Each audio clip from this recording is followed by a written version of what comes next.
وہ لوگ کہتے ہیں کہ میں یہ نہیں دیکھتا کہ فلاں نے کیا کہا تو فلاں نے کیا کہا، میں یہ دیکھتا ہوں کہ قرآن نے کیا کہا.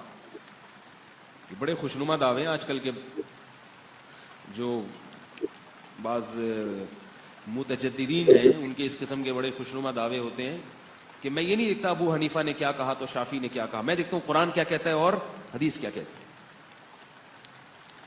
یعنی بزبان حال وہ یہ کہہ رہے ہوتے ہیں کہ ابو حنیفہ امام شافعی کو تو پتہ ہی نہیں تھا کہ قرآن کیا کہتا ہے حدیث کیا کہتی ہے، مجھے پتہ ہے کہ قرآن کیا کہتا ہے حدیث کی. اس کا یہی مطلب ہوا کہ نہیں ہوا؟ اس کا یہی مطلب ہوا یا نہیں ہوا؟ مطلب اس میں نا دو بہت بڑے بڑے جی اس میں دو بہت بڑے بڑے مغالطے ہیں. پہلا مغالطہ تو یہ دے رہی کہ گویا کہ اہل حدیث یہ کہتے ہیں کہ فقہا کو سرے سے دیکھنا ہی نہیں ہے، بس اپنی طرف سے قرآن و سنت کو سمجھ لینا ہے. تو ہمارا تو یہ دعویٰ ہی نہیں ہے. ہم یہ نہیں کہتے کہ امت کے جو فقہا ہیں ان کی طرف دیکھنا ہی نہیں ہے، بس قرآن و سنت پڑھنا ہے اور اپنے حساب سے سمجھ لینا ہے. بھائی اہل حدیث آپ دیکھیں، ہماری حدیث کی شروحات کی کتاب اٹھا کر کے آپ دیکھ لیں، کیا ہم ائمہ کرام کے حوالے نہیں دیتے یا فقہا کے حوالے ہم نہیں دیتے؟ ہندوستان میں الحمدللہ سنن ترمذی کی سب سے معروف پوری دنیا کی شرح ہے تحفۃ الحوضی، ہندوستان کے ایک سلفی عالم نے لکھی. آپ اٹھا کر کے دیکھیں کیا اس میں محدثین اور فقہا کے حوالے نہیں ہیں؟ آپ ابو داؤد کی پوری دنیا میں سب سے مشہور شرح ہے عون المعبود، ایک ہندوستان کے اہل حدیث عالم نے لکھی. آپ اٹھا کر کے دیکھیں کیا اس میں علماء اور فقہا کے حوالے نہیں ہیں؟ یہ جو ہمارے مقلد بھائی بار بار ہمارے پر الزام ڈالتے ہیں نا کہ گویا کہ ہم یہ کہتے ہیں ڈائریکٹ قرآن و سنت سے استفادہ کرنا ہے، فقہا کی طرف دیکھنا ہی نہیں ہے، یہ بات جھوٹ ہے. یہ ہماری طرف ایک غلط بات منسوخ کی گئی ہے. ہم تو بار بار اپنے آپ کو سلفی کہتے ہیں. سلفی کا مطلب ہی یہ ہوتا ہے کہ قرآن و سنت کو سمجھنا ہے اور قرآن و سنت کو اللہ اور اس کے رسول صلی اللہ علیہ وسلم کے اقوال کو سلف کے فہم کی روشنی میں سمجھنا ہے. اور سلف کون ہے؟ سلف ہیں اللہ کے نبی کے صحابہ سب سے پہلے، اور اس کے بعد ہمارے ائمہ اور فقہا. ہم تو یہ کہتے ہیں کہ ان ائمہ اور فقہا سے استفادہ کرنا ہے اور ان ائمہ اور فقہا کے اقوال کی، ان کے فہم کی روشنی میں قرآن و سنت کو سمجھنا ہے. تو یہ جو بات کہتے ہیں نا گویا کہ ساری امت کے فقہا کو ہم ایک طرف رکھ دیتے ہیں، اکیلے قرآن و سنت سے اجتہاد کرتے ہیں. اہل حدیث کا کوئی ایک مسئلہ نہیں بتا سکتا ہے، کوئی بھی دنیا کا مقلد اہل حدیث کا ایک مسئلہ نہیں بتا سکتا جس میں اہل حدیث نے ایسی بات کہہ دی ہو جو امت کے فقہا میں سے کسی نے نہیں کہی ہے. ناممکن ہے، بلکہ ہم اس کو بدعت کہتے ہیں، ہم اس کو جائز ہی نہیں سمجھتے ہیں کہ اہل حدیث خود قرآن و سنت سے کوئی ایک ایسی بات نکال کر کے دے دے جو امت میں کسی فقیر نے نہ کہی ہو. ہم فقہا کے اختلاف سے یہ دائرے سے باہر جانے کی اجازت ہی نہیں دیتے لوگوں کو. تو یہ جو ایک مغالطہ دیا جاتا ہے نا کہ گویا کہ اہل حدیث ڈائریکٹ قرآن و سنت کو سمجھتے ہیں، فقہا کو بیچ میں نہیں لاتے، ان کے فہم سے استفادہ نہیں کرتے، یہ جھوٹی بات ہے. پہلی بات تو کہنی تھی. جی دوسری بات میں بول گئی ویڈیو جی دوسری بات میں ایک پھر سے ویڈیو چلائیے نا، میرے ذہن سے نکل گئی دوسری بات. میں شروع کرتا ہوں. بڑے خوشنما دعوے ہیں آج کل کے جی جو جی.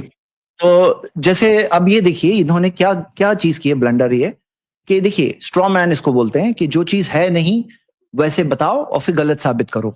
یہاں پہ صحیح بات کیا ہے کہ ہم یہ کہتے ہی نہیں ہے کہ عام آدمی، آج کا آدمی جا کے استدلال کرے گا، اور وہ استدلال چاروں اماموں کے سامنے آج کا استدلال، بھائی ہم وہ کہتے ہی نہیں ہیں.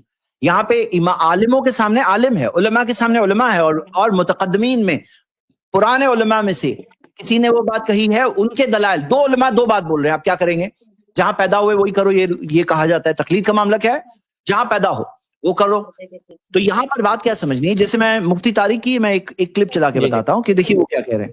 ہاں دلیل بتاؤ، دلیل بتاؤ، دلیل بتاؤ، میں دلیل بتاؤ، دلیل بتاؤ، دلیل بتاؤ، دلیل بتاؤ، بغیر دلیل نہیں مانگیں.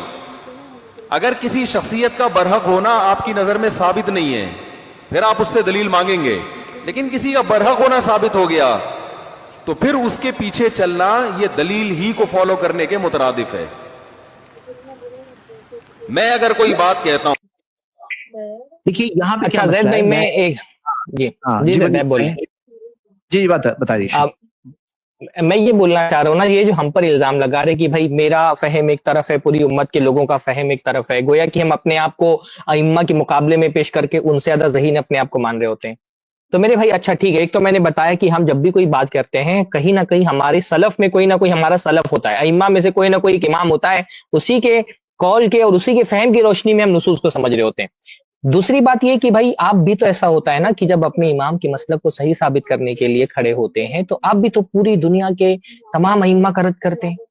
یعنی مقلد کا پرابلم کیا ہوتا ہے, وہ تو پہلے کہتا ہے میں جاہل ہوں, جیسے یہ بار بار بول رہے ہیں نا کہ میں جاہل ہوں, تقلید کی ضرورت کیوں پڑتی ہے آدمی کو جہالت کی وجہ سے, کہ وہ دلیل نہیں سمجھ سکتا اس لیے کہ امام کی بات مان رہا ہے, تو جاہل بول کر کے اپنے آپ کو تقلید کی شروعات کرتے ہیں.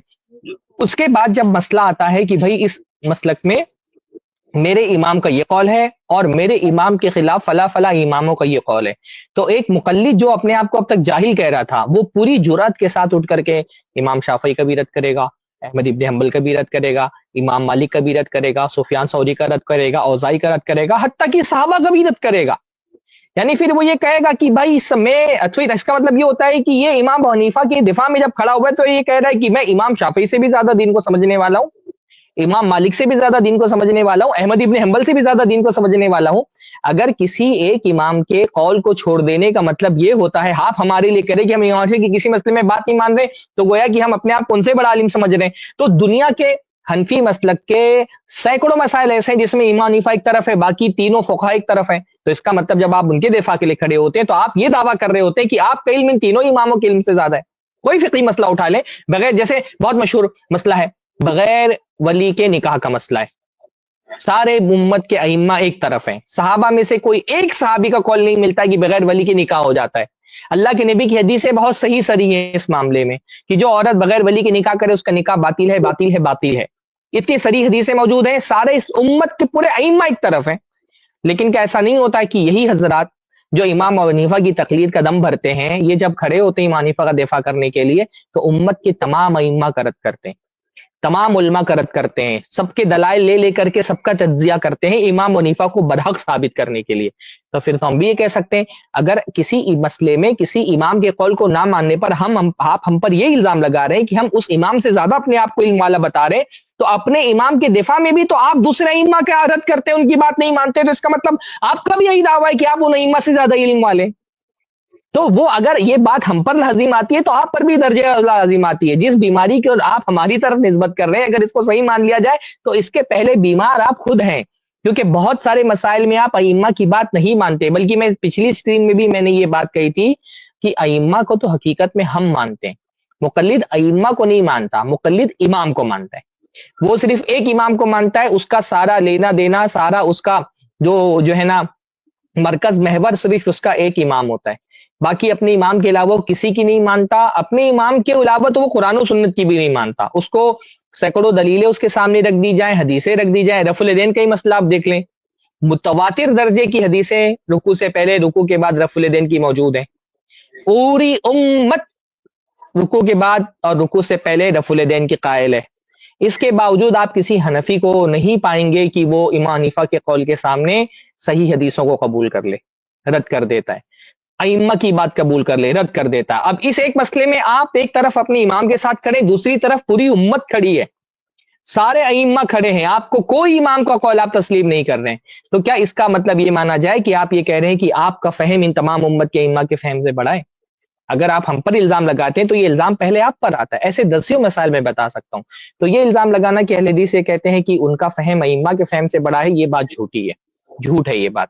نہ ہم اپنے فہم کو ائمہ کے فہم کے مقابلے میں پیش کرتے ہیں, نہ ہم یہ دعویٰ کرتے ہیں کوئی ایسی بات کہی جا سکتی جو امت میں کسی فقیہ نے نہیں کہی. جی, اور چلیے میں یہ بات بتاتا ہوں کہ جو لاسٹ کا جملہ تھا نا ان کا, مجھے پتا ہے کہ قرآن کیا کہتا ہے حدیث کی, اس کا یہی مطلب ہوا کہ نہیں ہوا؟ مطلب کیا, یہ دیکھیے یہ جو لاسٹ جملہ ہے, یہ بہت فیوریٹ آرگیومنٹ ہے اس موضوع پر, بہت ہی فیوریٹ آرگیومنٹ ہے. شافعی کو تو پتہ ہی نہیں تھا کہ قرآن کیا کہتا ہے حدیث کیا کہتی ہے. مجھے پتا ہے کہ قرآن کیا کہتا ہے حدیث کی, اس کا یہی مطلب ہوا کہ نہیں ہوا؟ ٹھیک ہے, تو یہاں یہ جو کہا جا رہا ہے نا کہ ان کو نہیں پتا تھا, تمہیں پتا ہے, یہاں پہ فرسٹ آف آل ان کو تمہیں یہ نہیں ہے معاملہ, یہ علماء میں ہی آپس میں اختلاف ہے. تو ہم کس کی بات مانیں گے؟ ہم کیوں نہ اس عالم کی بات مانیں جن کے پاس قرآن کی دلیل ہے, حدیث کی دلیل ہے, سلف اور صحابہ کی دلیل ہے, تو ہم ان کی بات کیوں نہ مانیں؟ ہم کیوں بند جائیں کہ ہم ان کے ماننے والے ہیں تو ہم ان کی بات نہیں چھوڑ سکتے. جو کہا جاتا ہے نا کہ نہیں تم حنفی ہو, تم شافعی ہو, بند جاؤ. اب وہ جو ہم لوگ جو اصل جس چیز کے خلاف ہے نا, جو یہ جس طرح سے لوگ لازم پکڑ لیتے ہیں کہ میں ان کا ماننے والا ہوں, یہ ہے اصل پرابلم. جو ہٹ دھرمی پہ اتر آتے ہیں لوگ کہ میں ان کا ماننے والا ہوں, میں ان کی بات نہیں چھوڑ سکتے, یہ اصل پرابلم ہے. اور یہ جو آرگیومنٹ کہا نا کہ کیا ان کو نہیں معلوم تھا, ان کو نہیں معلوم تھا, اتنا بڑے امام 80 ہجری میں امام ابو حنیفہ پیدا ہوئے, ان کو نہیں معلوم تھا. تو یہ آرگیومنٹ بھی ذرا ہمیں دیکھنا چاہیے. جی شیخ سرفراز, آپ کیا بتا رہے ہیں اس بارے میں؟ چلیے میں آپ سب جی کے سر سامنے کچھ کافی ہے آپ کے پاس. جی میں آپ جی سب کے جی سامنے سر کچھ آپ کنٹینیو کریں. میں مثالوں کے ساتھ کچھ باتیں بتانا چاہتا ہوں. میں اتنی سی بات بولوں گا. ابھی ایک صاحب کمنٹ میں بول رہے ہیں کہ ہم امام ابن تیمیہ کی تقلید کرتے ہیں، اور کوئی ایک ایسا مسئلہ بتاؤ جس میں امام تیمیہ نے قرآن و سنت کے خلاف بات کی ہو اور آپ لوگ ان کی بات رد کر دیتے ہوں. تو میں جو میرے احباب ہیں نا، شیخ کفایت اور شیخ شعبان اور میں بھی اور آپ بھی، ہم لوگ انشاءاللہ اس کے بعد یہ جو ہماری گفتگو پوری ہو جائے نا تو ہم ویسے مسائل بتائیں گے. یہ بہت ایک عام الزام ہے اہل حدیثوں پہ کہ اہل حدیث جو ہے وہ ابن تیمیہ کی تقلید کرتے. تو میں انشاءاللہ میں یہ چاہ رہا تھا کہ یہ شیخ کفایت بھی ذہن تھوڑا سا تیار کر لیں، شعبان بھائی بھی، کہ وہ مسائل جس میں امام ابن تیمیہ کی بات اہل حدیث نہیں مانتے. اب انشاءاللہ اس پہ ہم گفتگو کریں گے.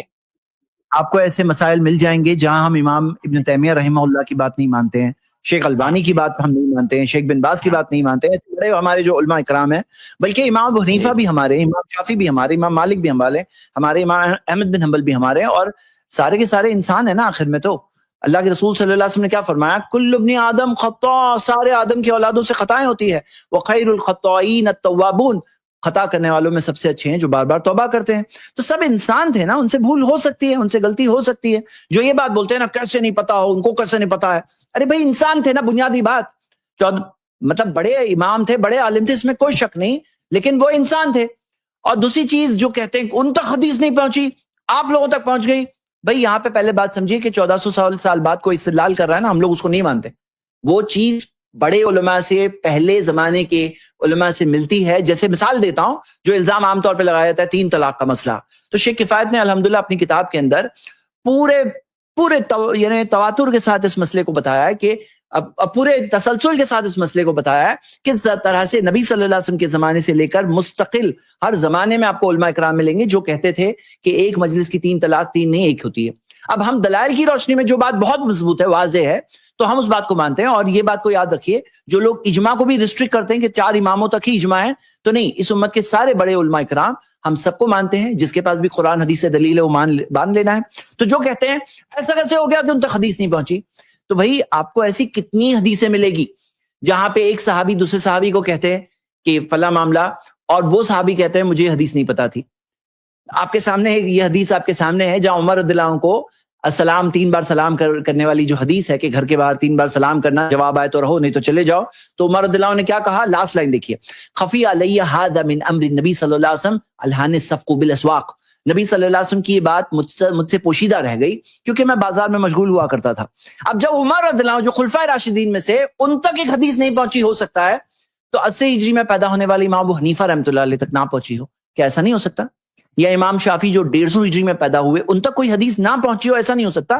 یا امام مالک جو 93 ہجری میں پیدا ہوئے، امام احمد بن حنبل جو 164 ہجری میں پیدا ہوئے، ان تک نہیں پہنچی ہو؟ جب صحابی رسول نبی صلی اللہ علیہ وسلم کے دور میں ہے موجود، وہاں پہ موجود ہے، خلفائے راشدین میں سے، عشرہ مبشرہ میں سے، ان تک نہیں پہنچی ہو، یہ ہو سکتا ہے. تو کیا ان بڑے اماموں تک نہ پہنچی ہو؟ نہیں ہو سکتا. آپ خود سوچو نا کتنا سمپل معاملہ ہے. اور کیا ایسا ہو سکتا ہے کہ حدیث بھی پہنچی ہو لیکن فتویٰ دیتے ٹائم پہ وہ حدیث یاد نہ آئی ہو؟ ایسا ہوتا ہے کبھی کبھار. جیسے مثال کے طور پر ابو مسعود رضی اللہ عنہ نے جب حذیفہ بن یمان، بڑے علم والے صحابی حذیفہ بن یمان رضی اللہ عنہ، ان کو جب وہ چبوترے پر یعنی پلیٹ فارم کے اوپر کھڑے ہو کر امامت کر رہے تھے اور ابو مسعود رضی اللہ عنہ نے ان کو کھینچا، نیچے اتارا، تو نماز بعد جب پوچھا، اور الفاظ دیکھیے، الم تعلم انہم کانوا ینہون عن ذلک، کہ آپ نہیں جانتے ہیں کہ اس چیز سے انہیں روکا گیا تھا، اس چیز سے، یعنی امام اوپر مقتدی نیچے، اس چیز سے انہیں روکا گیا تھا. اب دیکھو جواب کس کا؟ جواب حذیفہ بن یمان رضی اللہ عنہ کا. وہ کہتے ہیں بلا، کہا ہاں مجھے معلوم ہے، قد ذکرت حین مددتنی، جب آپ نے مجھے کھینچا تب مجھے یاد آیا، یعنی کہ ان کو پتا تھی حدیث لیکن بس اس وقت پہ یاد ہی نہیں آئی. ہوتا ہے ایسا، انسانوں کے ساتھ ایسا ہوتا ہے، کبھی فیصلہ کرتے ٹائم پہ یاد نہیں آتی ہے. جیسے مجنونہ کو جو فیصلہ لیا تھا عمر رضی اللہ عنہ نے کہ اس کو رجم کیا جائے، اور مشورہ کر کے عمر رضی اللہ عنہ مشورہ کر کے فیصلہ کرتے تھے، لیکن جب ان کے سامنے حدیث رکھی گئی کہ مجنونہ کی تو قلم اٹھی ہوئی ہے، یعنی کہ اس کے گناہ نہیں لکھے جا رہے، جب گناہ نہیں لکھے جا رہے تو سزا کیسے ہے؟ تو عمر رضی اللہ عنہ نے فوراً رجوع کیا، حدیث پتہ تھی انہیں، پھر بھی فیصلہ کرتے وقت پر وہ حدیث یاد نہیں آئی. ایسا ہوتا ہے، انسانوں کے ساتھ معاملات ہے. اور ہم یہ دیکھتے ہیں کہ اصل بات کیا ہے، اذا حکم الحاکم فاجتہد، جب کوئی حاکم فیصلہ کرتا ہے، اجتہاد کرتا ہے، ثم اصاب فلہ اجران، صحیح ہو تو دگنا اجر ملے گا. وَإِذَا حَكَمَ فَاجْتَهَدَ ثُمَّ أَخْطَأَ فَلَهُ أَجْرٌ، جب وہ فیصلہ کرے، اجتہاد کرے، صحیح ہو، ہاں خطا ہو جائے تو بھی ایک اجر ملے گا. تو ہم اماموں کے بارے میں تو یہی گمان کرتے ہیں کہ جہاں ہم کہتے ہیں نا اس مسئلے میں فلاں عالم کی بات مضبوط ہے, ان کے پاس دلائل ہے, تو ہم دوسرے عالم کے بارے میں یہی گمان کر رہے ہیں کہ انشاءاللہ انہیں وہاں پر اللہ سے ہمیں امید ہے وہ ایک اجر ملے گا. لیکن اگر کوئی مقتدی کو پتا چل جائے کہ یہاں پہ فلاں عالم کے پاس صحیح دلیل ہے اور جو ان کے امام ہے اس چیز میں انسان ہونے کے ناطے ہو سکتا ہے ان کو حدیث نہ پتا رہی ہو سکتا ہے کہ فیصلے کے وقت یاد نہ آئی ہو, کسی بھی وجہ سے ان سے بھول ہوئی اور ان کے پاس دلائل مضبوط ہے, لیکن وہ کہے نہیں میں تو ان کا ماننے والا ہوں. التزام بقول غیر, یعنی کہ کسی اور کی بات کو لازم پکڑنا, جو یہ ایٹیٹیوڈ ہے نا, مطلب کہ لوگ لازم پکڑتے ہیں کہ ہم تو ان کے ماننے والے ہیں, ہم تو حنفی ہیں, ہم تو شافی. ارے آپ کس کا کلمہ پڑھتے ہو؟ آپ کلمہ کس کا پڑھتے ہو؟ لا الہ الا اللہ محمد رسول اللہ. تو اماموں نے بھی ہمیں نبی صلی اللہ علیہ وسلم کی اتباع سے جوڑے. کسی نے نہیں کہا کہ میرے متبع بن جاؤ, میری بات مانو, میری بات مت چھوڑنا, کسی نے نہیں سکھایا ایسا.